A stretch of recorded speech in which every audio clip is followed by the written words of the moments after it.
Hello Internet, and welcome to my live reaction for Samurai 8, Chapter 15. When we last left our heroes, Ata showed up via hologram using exposition about the 7 other Hachimarus, and then Furuta died.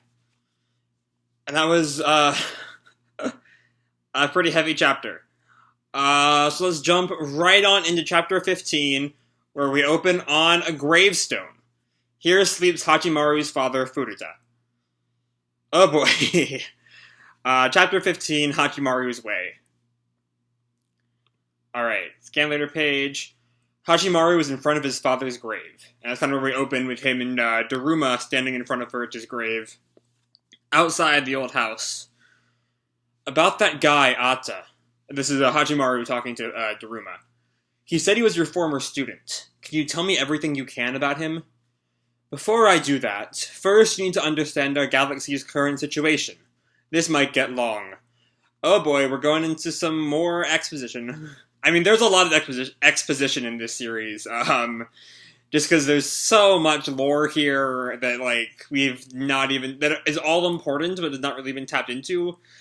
Anyway, he is my father's enemy. I will listen, however long it takes. I understand. And Daruma's spine pops out of his head. And there's a click at the top of the spine. Please extract our key. I'll connect our units. Hachimaru opens up his head and his spine pops out, and the little cord Daruma has connects the 2 spines. And they pop into this, all-black world. I have invited you to my digital consciousness. It will be easier to explain everything this way. And Hachimaru looks around. I imagine what Daruma is telling him will also be shown in the digital consciousness. Let's begin.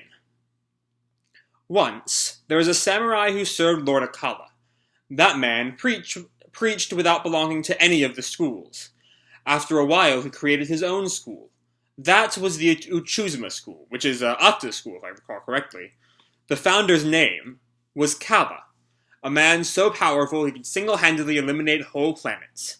He is somewhere in the galaxy, destroying planets. Oh, so Kala is still alive. Alright, that sounds like a plot point for a future arc.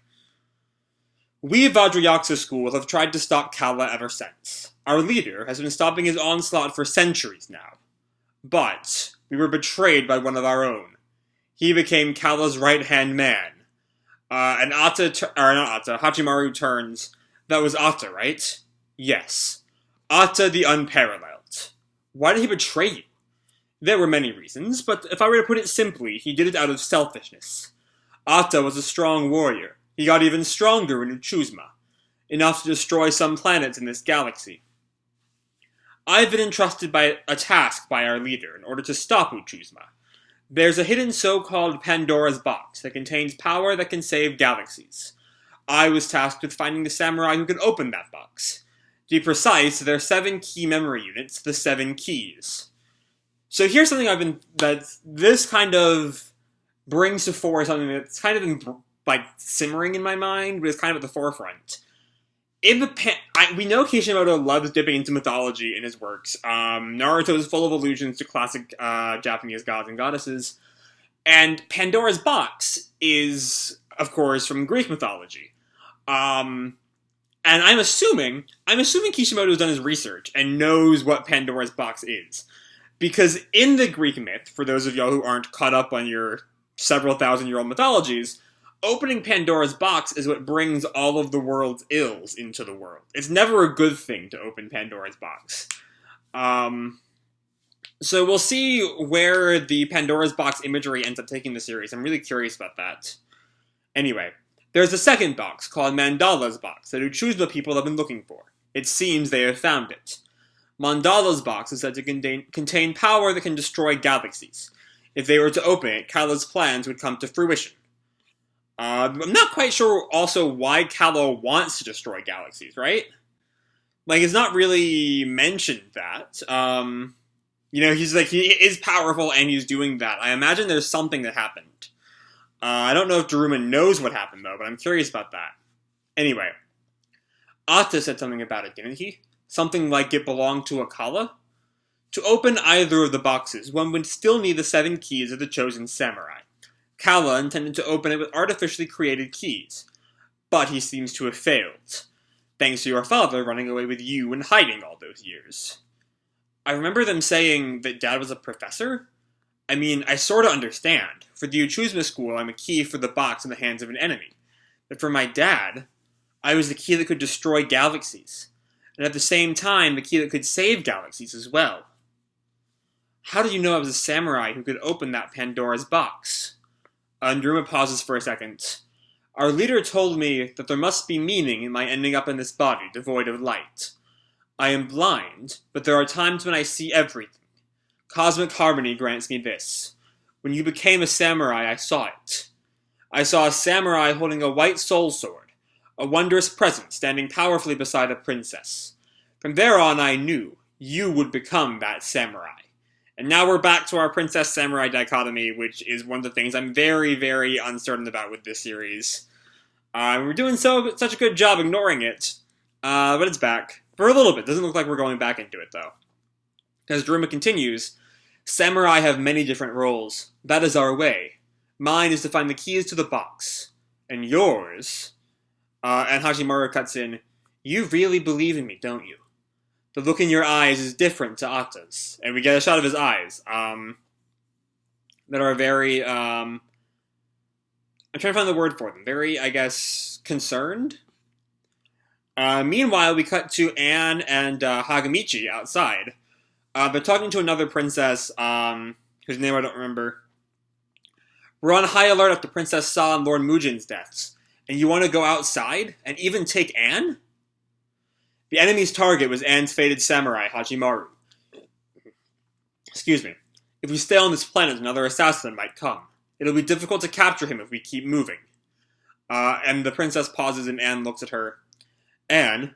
Yes? Take very good care of Lord Hachimaru. I will! Then we cut to sometime... I don't know if there's any more to the conversation between Hachimaru and Daruma, but it's over now, and we cut to Hachimaru packing his bags. And he goes into a room and looks surprised. Oh, he goes outside and finds Anne. Let me go with you. And Hachimaru looks at her and then kind of looks away.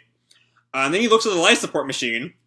Our beloved life support machine, the successor to the beloved swing. I've always thought that I was super unlucky. That's why I lied to you about my life. But Dad told me he'd always considered those times fun. The more I thought about Dad's words, the more I realized I actually did too. And Anne is shocked. I'm still the same scrawny weakling I've always been, but I swear that I'll protect you with everything I have. And this isn't a lie. And Anne looks at him. I understand.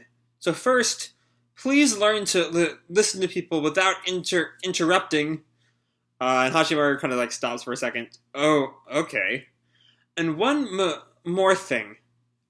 Please protect me with everything you have. And Hachimaru smiles. It's very nice to meet you, Hachimaru. You too, Anne. I really hope this verbal tick of hers of repeating parts of words goes away, because it's really annoying to read. Anyway, some kind of ship, I think, takes off. A very orb ship. Time to go.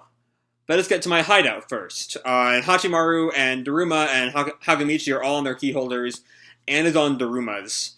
Hagamichi says back to them, I'm going back to the Akagi Castle.